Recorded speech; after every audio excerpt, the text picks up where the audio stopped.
नमस्कार मेरे प्यारे दर्शकों, फ्रेजल वर्ब सेट 16 में आपका स्वागत है।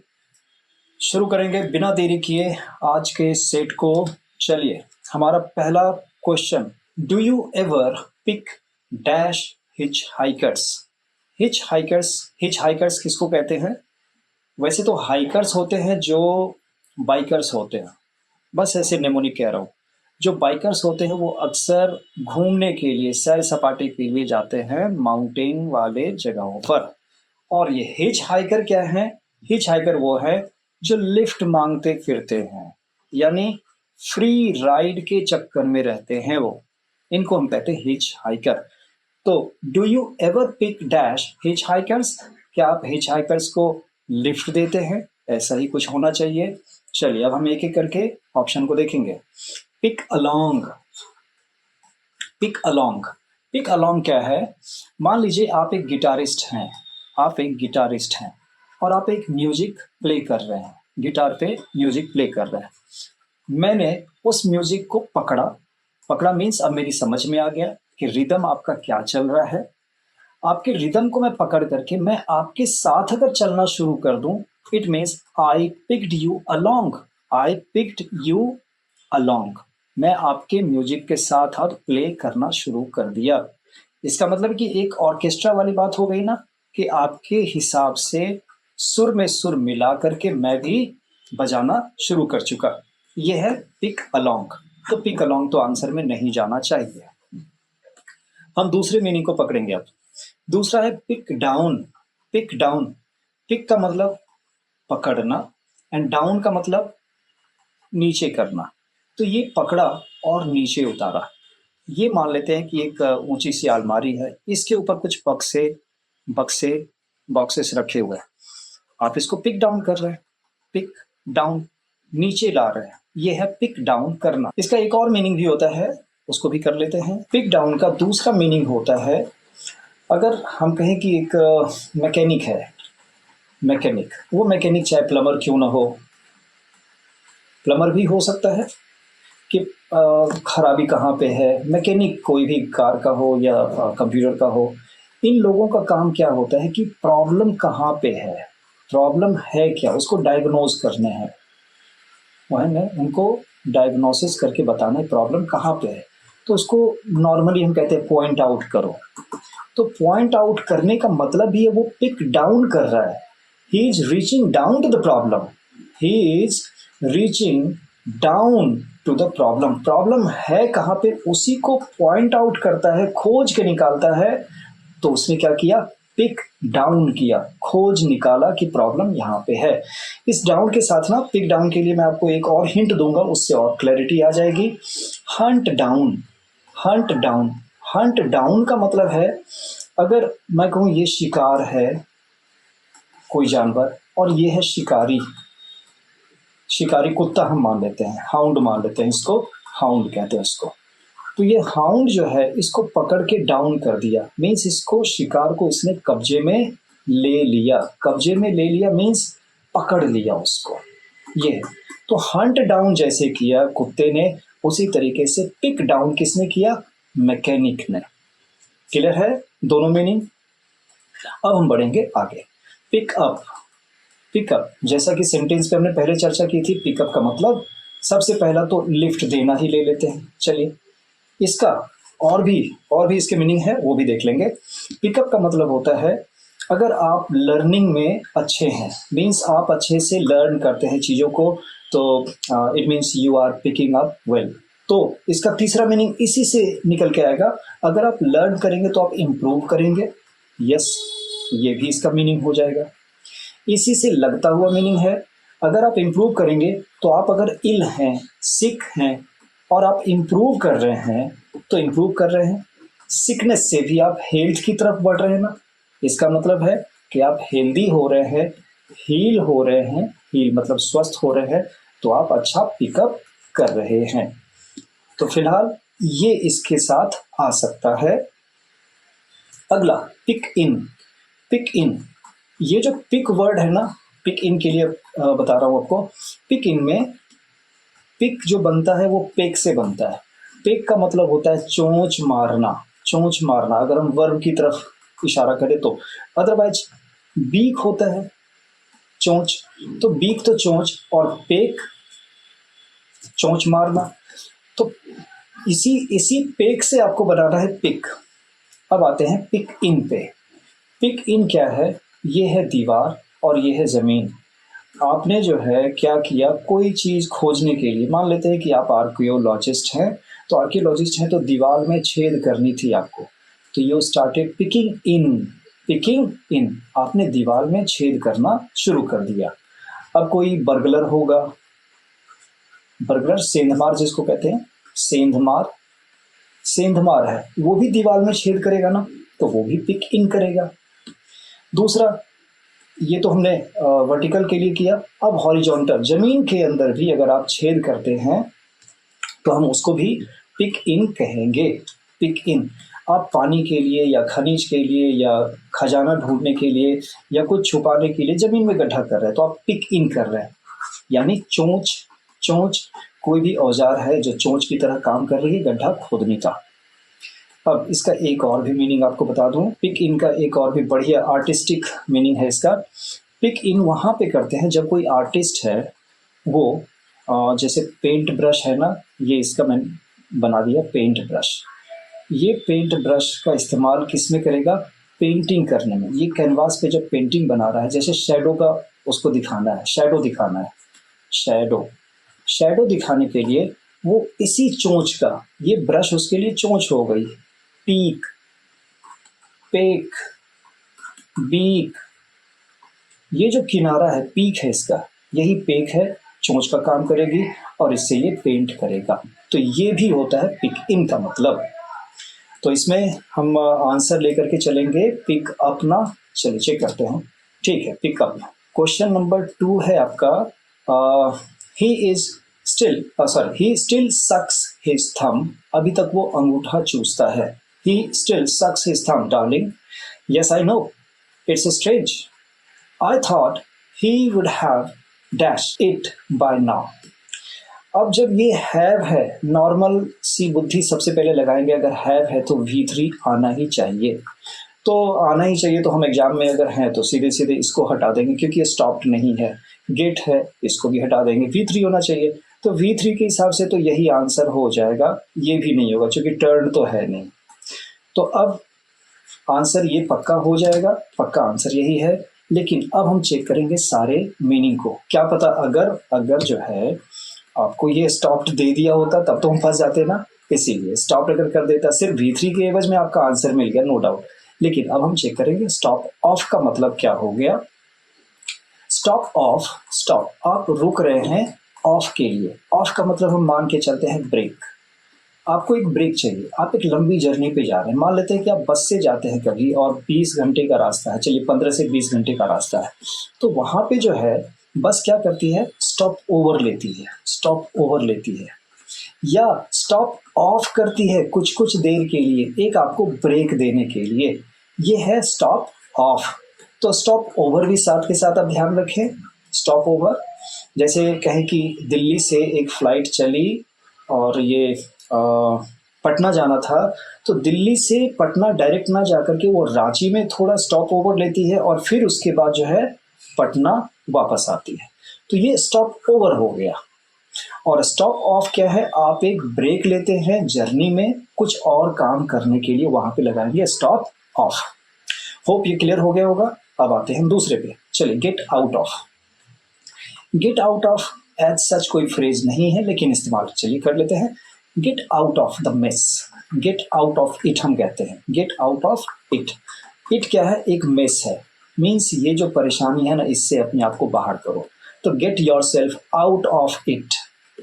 दूसरा, अगर मैं कहूँ you are in the habit of making the most of something, कि आप अवसर का फायदा खूब उठा लेते हैं, तो आप लोगों को क्या सुझाव देंगे, you should get the most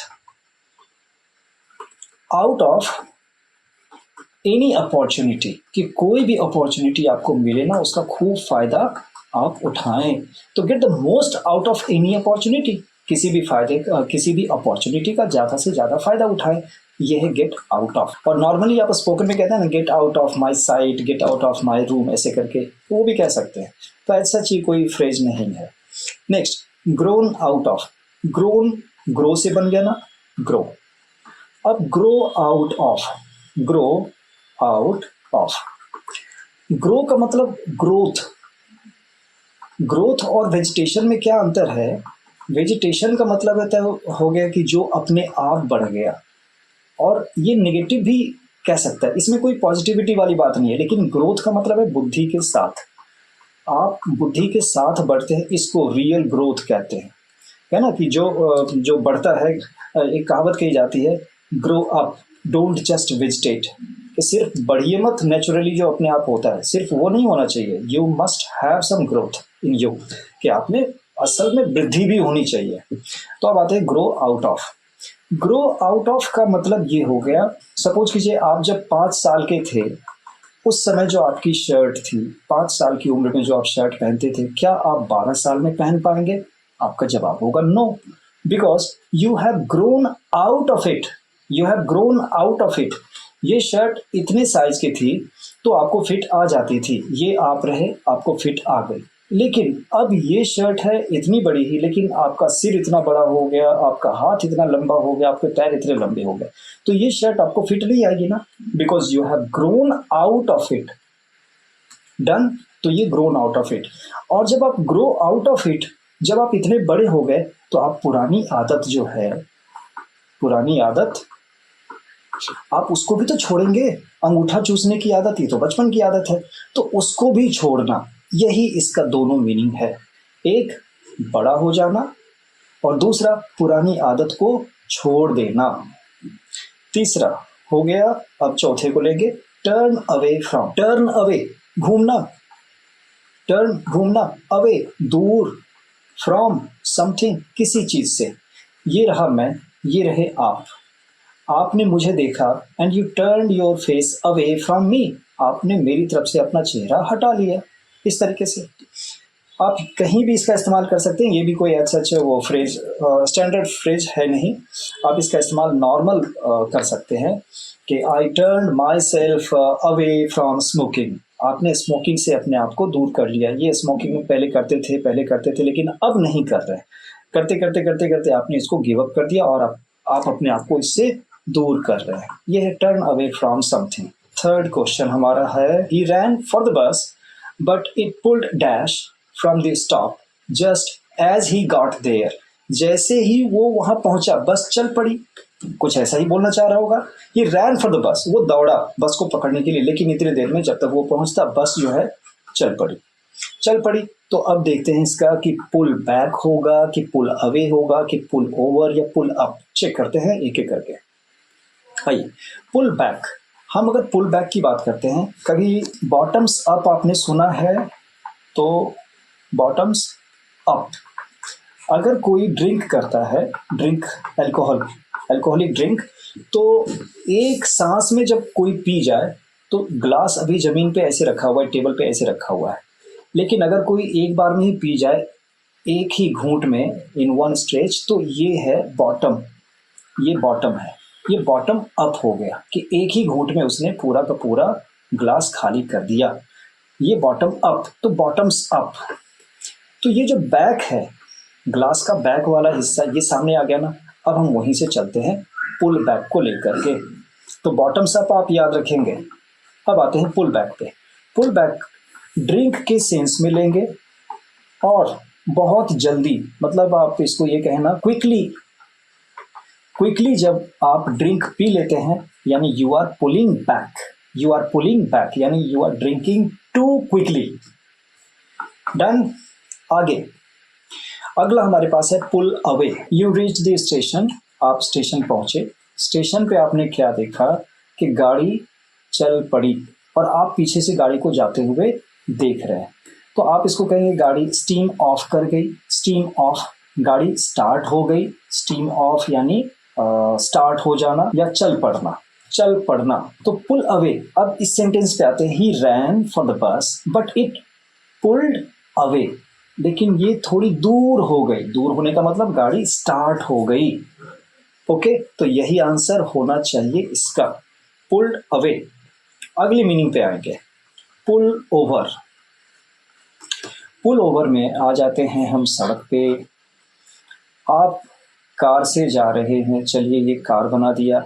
अब इस कार को हुआ क्या, आप जा रहे रास्ते में आपको जो है ट्रैफिक सिग्नल के पास ही ट्रैफिक पुलिस आपको मिलती है, और ट्रैफिक पुलिस वाले ने हाथ से इशारा किया, आपको वेव किया टू स्टॉप द कार, कि आप एक साइड में गाड़ी लगा के रुक जाएं। ये है pull over. The traffic police pulled you over. Check करने के लिए कुछ चेक कर रही होगी पुलिस, यह है पुल ओवर। अगला पुल अप। पुल अप, उसी गाड़ी को हम रहने देते हैं। उसी गाड़ी में आपको ऐसा लगा कि तबीयत आपकी खराब हो रही है, और आपने ड्राइवर से कहा गाड़ी को रोको, गाड़ी को रोकने के लिए कहा, टू स्टॉप द व्हीकल या to decrease the speed.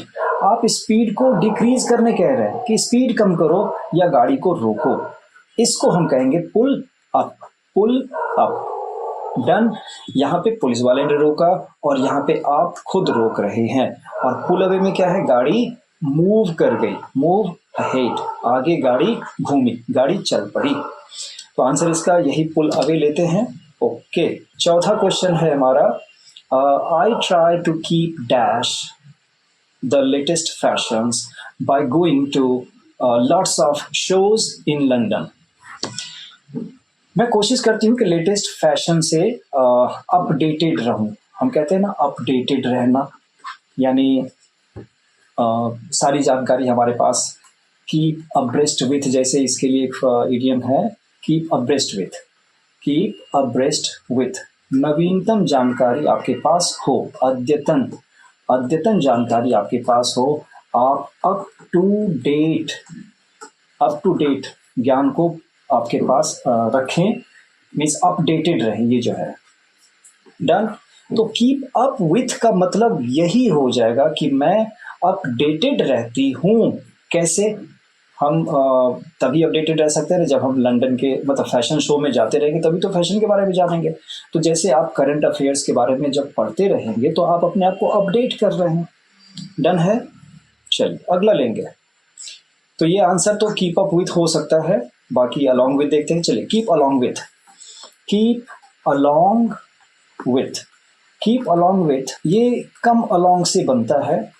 Come along, come along का मतलब होता है किसी के साथ आना। साथ आना का मतलब आप उसको कंपनी दे रहे हैं ना, यानी यू आर अकम्पनीइंग हिम, आप उसको कंपनी दे रहे हैं, आप अकम्पनी कर रहे हैं। तो एज सच ये फ्रेज अपने आप में है ही नहीं। तो कम अलॉन्ग विथ किसी को कंपनी देना, चाहे तो यूज कर सकते हैं। कीप अलॉन्ग विथ, अब लगाएंगे आप, कीप अलॉन्ग विथ मीन्स किसी के साथ रहना। क्लियर। अगले पे आएंगे, keep up to. Keep up to भी अगर हम कीप अप विथ पहले ही देख चुके हैं, आप जब अपडेटेड रहते हैं तो आप उसको बोलते हैं कीप अप विथ। के कीप अप विथ में एक एग्जांपल और भी समझ लेंगे। जैसे ये अगर 20 kmph की रफ्तार से दौड़ रहा है और आप चाहते हैं कि आप इसके साथ रहें, तो आपकी स्पीड भी इतनी ही होनी चाहिए ना। It means you are keeping up with the opponent, आप उसके साथ ही चल रहे हैं। कीप पेस विथ समबडी, तो ये फैशन पेस को बराबर उसने बरकरार रखा है। क्यों? हर जगह जा करके फैशन शो देख करके। लेकिन कीप अप टू जो होता है, अगर हम कहें कि एक बेंचमार्क बना दे कि आपकी क्वालिटी इतनी होनी चाहिए, कम से कम इस दर्जे की क्वालिटी होनी चाहिए, यानी you are maintaining the quality. तो कीप अप टू का मतलब है एक जो बेंचमार्क लेवल फिक्स है, हम कम से कम वहां तक उसको पूरा करते हो।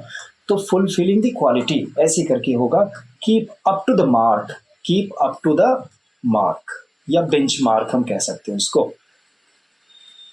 आगे बढ़ेंगे। चलिए, keep next to. Keep next to, next to, next मतलब अगला।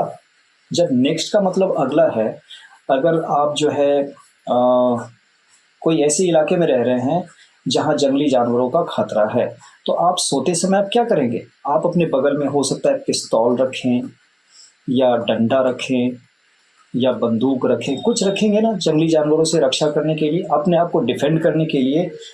You are suppose to keep next to you a pistol, अपने बगल में ही रखेंगे उसको, तो कीप नेक्स्ट टू बगल में ही रखना।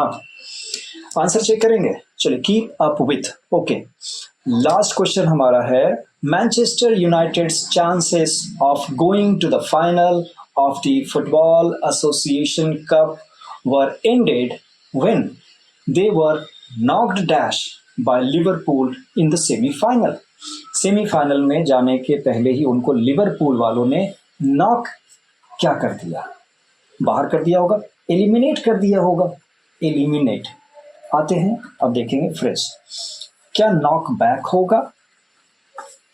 नॉक बैक क्या था कि आप अगर ड्रिंक करते हैं क्विकली, यहाँ पे हम लेंगे नॉक बैक, तो ये तो नहीं होगा। हम दूसरे को चेक करेंगे, knock out. Yes, knock out का मतलब होता है अगर कोई नॉकआउट सीरीज चल रही है, यानी एलिमिनेशन राउंड होता है, एलिमिनेट कर देने के लिए, जो एक मैच हारा वो एलिमिनेट हो जाएगा, तो ये नॉकआउट। और नॉकआउट बॉक्सिंग में क्या होता है, जब कोई खिलाड़ी अनकॉन्शियस हो जाता है, अनकॉन्शियस हो जाता है तो हम उसको बोलते हैं वो नॉकआउट हो गया। Next, knock up. Knock up means to make somebody, especially girl, especially क्या गर्ल ओनली, प्रेग्नेंट, किसी को प्रेग्नेंट कर देना, जबकि आप हस्बैंड नहीं है, ये अदर देन हस्बैंड बात हो रही है, किसी को प्रेग्नेंट कर देना, इस कंडीशन में हम कहते हैं नॉक अप। सॉरी, ये नॉक है, नॉक अप।